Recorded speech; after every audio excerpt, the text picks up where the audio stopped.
Kung magiging isang bansa man tayo, kailangan natin ng isang radikal na pagbabago. Mga kapatid, mayroon tayong mas malaking kaaway kaysa mga Amerikano. Ang ating sarili. Yun, ang magandang araw po sa inyo lahat. Welcome po sa Makapili TV.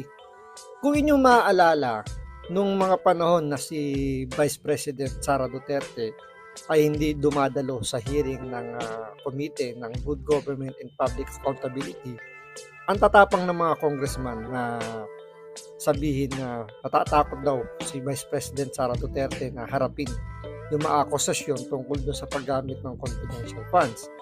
At dumating pa sa punto na siya yung sinisisi na bakit nasa-cite in contempt yung mga kasama niya sa OVP. Pero nung dumalo na si Vice President Sara Duterte, dahil nga nung first time niyang umattend, di ba, naalala niyo, hindi siya nag-take ng oath kasi nga kini-question niya yung rules ng committee dahil sa ang natanggap niyang letter at nasasaad doon na siya ay isang resource person at hindi siya witness. So, hindi siya obligadong mag-take ng oath. Pero dahil doon, hindi siya pinayagan o hindi siya pinagtatanong ng mga kongresista dahil hindi daw siya nag-take ng oath. So, kumbaga hindi magagamit yun laban sa kanya. So, nung nakalipas na mga hearing, hindi siya dumalo. And then yun na, nag-start na i-cite in contempt yung mga empleyado ng OVP. So, siya yung sinisisi. Dahil nga daw hindi siya dumadalo at hindi naman daw siya nag-take ng oath. So, walang ibang dapat sisihin daw kung bakit na-cite in contempt yung mga empleyado ng OVP is dahil sa kanya.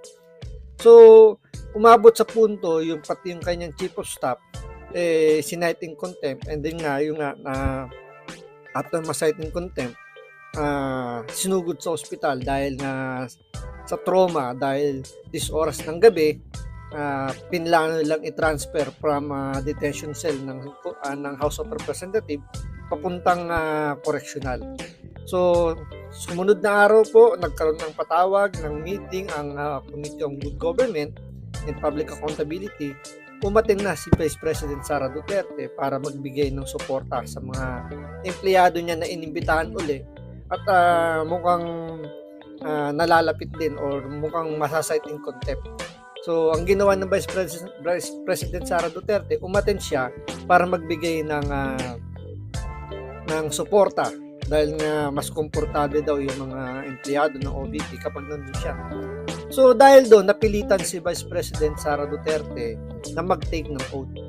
So, hindi natin napansin na oo nga, bakit pala hindi ito ginawa ng mga congressman natin? Natanungin na si Vice President Sara Duterte. Kumbaga yun yung pagkakataon nila dahil nag-take ng oath na si Vice President Sara Duterte. Pero ito po yung naging palusot nitong mga congressman na to kung bakit daw hindi nila tinanong nung time na nag-take na ng oath si Vice President Sara Duterte.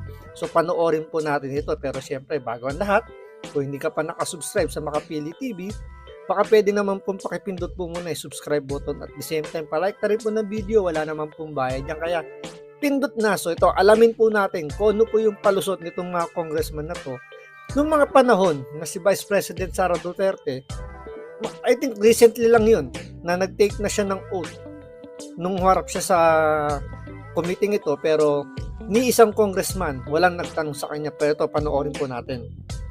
Po from our desk, kasi last meeting po ng inyo pong committee, dumalo po si Vice President Sara Duterte at nag-take ng oath. So may chance po na i-clarify, tanungin ng komite ang Vice Presidente sa mga alegasyon laban sa paggamit niya ng confidential funds as well as ng DepEd. Pero walang pagtatanong na nangyari kay VP Duterte last hearing. Bakit po ganun? Well, actually, may mga magtatanong supposedly sa kanya, but unfortunately, nagkaroon po ng incident kay Gina Acosta. Kasi yung mga congressman na nando doon, nakapokus muna sila doon sa mga SDO na umattend. So, siguro kung medyo natagalan pa, pupunta talaga kay VP Sara. So, yung unang palusot, ginamit nila si Gina Acosta. kumbaga doon daw nakapokus yung mga congressman. Tandaan nyo yung mga congressman na may ingay dahil nga hindi dumadalo si Vice President Sara Duterte, nandoon, especially yung mga makakaliwa, yung Makabayan Bloc. So nandun sila. So ngayon, ang nire-reason out niya, yung nagiging palusot nito ni Congressman Chua, kumbaga dahil kay Gina Acosta raw yung SDO, yung Special Disbursement Officer, doon sila nakatuon. Pero, mas importante pa ba yung SDO kaysa sa kay Vice President Sara Duterte? Considering sa pwesto, sa pwestuhan na lang, sa pagiging opisyal, di ba? Siyempre, Vice President, siya pa yung DepEd Secretary noong time na yun. Kasi sabay ng dinidinig yung confidential funds ng DepEd at ng OBP. So, ginagamit niyang palusot si Gina Acosta kaya hindi natanong si Vice President Sara Duterte. Sige, tanggapin na natin yun. Kumbaga, dahil nga mahalaga rin naman si Gina Acosta noong time na yon para maipaliwanag kung paano nga namang ginastos yung confidential funds. So, tanggapin natin yung palusot niya na inuna lang muna. So, binigyan na muna ng pagkakataon na gisahin si Gina Acosta. Pero tuloy po natin kung ano pa yung naging sumunod na tanong ng reporter. Hindi po ba siya waste opportunity kasi early in the morning, if I'm not mistaken, in the afternoon hanggang gabi, present po si VP Duterte as well as the security officers po na kung saan dumaan yun pong confidential funds pero hindi sila natanong about dun sa mga allegations ng irregularities. Hindi po naman, dahil nilay muna yung predicate dun sa mga SDO, yun ang pinaka-importante munang tinanong eh.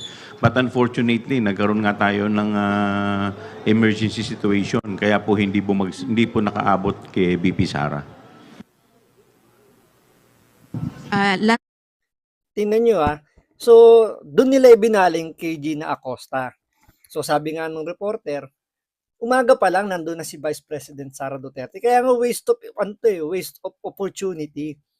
Ang lagi nilang naging pinangangalandakan nila nung hindi pa dumadalo si Vice President Sara Duterte. Siya lang daw ang makakapagbigay linaw kung paano ginamit yung confidential funds. Nakita naman daw nila na kung paano tumatakbo yung paggastos o yung kumbaga sino yung nagbibigay ng approval doon sa confidential funds. Pero ni isang congressman walang nagtanong. Siguro natatakot na sila nung time na yun kasi alam nila nagigil din si Vice President Sara Duterte dahil yung time na yun kasusugod lang sa ospital nung kanyang chief of staff. So alam nila mainit ang ulo or kumukulo pa yung dugo ni Vice President Sara Duterte. Pero ni isang congressman walang nagtanong. 'Di ba? Kung yung palusot nila mas inuna nila yung mga SDO, si Ma'am Gina Acosta, mukhang pinakawalan talaga nila yung opportunity na nandun na si Vice President Sara Duterte. At the same time, nag-take na siya ng oath. Pagkakataon na nilang gisahin pero hindi nila ginawa. Siguro ba natakot na sila nung mga time na yun na kumbaga dito magkakabardagulan na or lalabas na yung tunay na dahilan kung bakit hindi sinasagot ni Vice President Sara Duterte or talagang mangingibabaw lang na sila ay mga takot dahil alam naman nila sa kanila na yung kanilang tinatanong is naaayon sa batas yung paggasta ng Vice President Sara Duterte dahil nga confidential funds yun in nature nga confidential tapos huhukayin nila ng huhukayin, bubulat-latin nila at aalamin kung sino-sino yung mga or kung paano ginamit yung pondo na yon.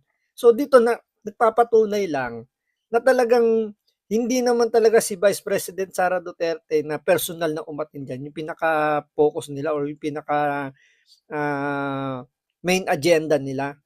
Ang pinaka-main agenda lang talaga nila rito, palabasin lang na mali ang paggamit ng OBP dun sa budget para nga siraan lang. Dahil nga ang puon nila ay talagang nangangarap na maging presidente or kaya maging vice president. Kasi alam naman natin na once na ang vice president po is ma-impeach, may pagkakataon po yung House Speaker or yung Senate President na maupo bilang vice president kasi sila na yung next in line So kung hindi man nila pa-impeach si Vice President Sara Duterte, pero yun pa rin yung, kumbaga nandun yung second option nila. Just in case na kaya naman nila sipain na ngayon yung Vice President para maupo sila, yung puon nila, gagawin nila. Ngayon, yung pinaka-long term niyan na plan B nila is yung pagdating ng 2028 na masiraan yung Vice President natin dahil talagang malakas yung kapit nito ng puon nila na talagang yung pangarap na maging presidente talagang gustong-gusto niya. Pero yun nga sabi nga ng reporter dito, waste of opportunity. Nandun na yung pagkakataon nyo, pinakawalan nyo pa. 'Di ba? Yung isipin nyo kay Pangulong Duterte. Kinancel na nila yung hearing ng Quadcom dahil nga kumbaga meron silang nagkaroon ng konting aberya. Pero dahil si Pangulong Duterte sinabi niya, hindi, pupunta pa rin kami kahit i-cancel nyo yan. Pupunta kami. Pero anong ginawa ng Quadcom? Nagbigay sila ng special session ng hearing para lang maano lang si Pangulong Duterte, kumbaga ma-entertain doon, di ba? So kasi sayang na yung opportunity, nandoon na eh. Pakakawalan nyo pa. Pwede naman palang gawan ng paraan. Bakit sila? Umaga pa lang nandun na si Vice President Sara Duterte, pero ni isang tanong wala silang naibigay kay Vice President Sara Duterte. Siguro nga natatakot din sila o natakot na sila na magtanong pa kay Vice President Sara Duterte dahil lalabas ang katotohanan na sila ay mga mahihinang nilalang. So tuloy po natin. Na lang po on my part, yung pong inisa-isang mga kaso of legal liabilities, probable or possible legal liabilities, inisa-isa na po ba ito dahil may sapat ng batayan na nakita yun pong inyo pong komite para magsampa or mag-recommend ng charges to file against the key officials of OVP at DepEd under VP Duterte? Based po sa 7th hearing na nangyari sa atin, ito po yung mga recommendation ng mga member na nakikita po nila na possible violation na nangyari po sa mga paggamit po ng confidential fund. Thank you po. Thank you, Dwight. So yun, di ba? Walang malinaw na sila na pwedeng ikaso, kumbaga pinag-uusapan pa nila. Nakakapitong hearing na sila, so wala pa rin silang nakukuhang pwedeng ikaso. Dahil nga alam naman nila sa sarili nila na mahina, o alam naman din nila sa sarili nila na ang COA lang ang pwedeng magbigay ng hatol kung ang nagamit ba yung confidential funds sa tama o hindi. Dahil sila naman yung kaisa-isang constitutional body na inallowed ng batas natin na mag-audit at hindi naman yung House of Representatives. Gaya na sinasabi nga ni Congressman Marcoleta. So, maraming salamat sa panonood. Ingat po kayo lagi. God bless.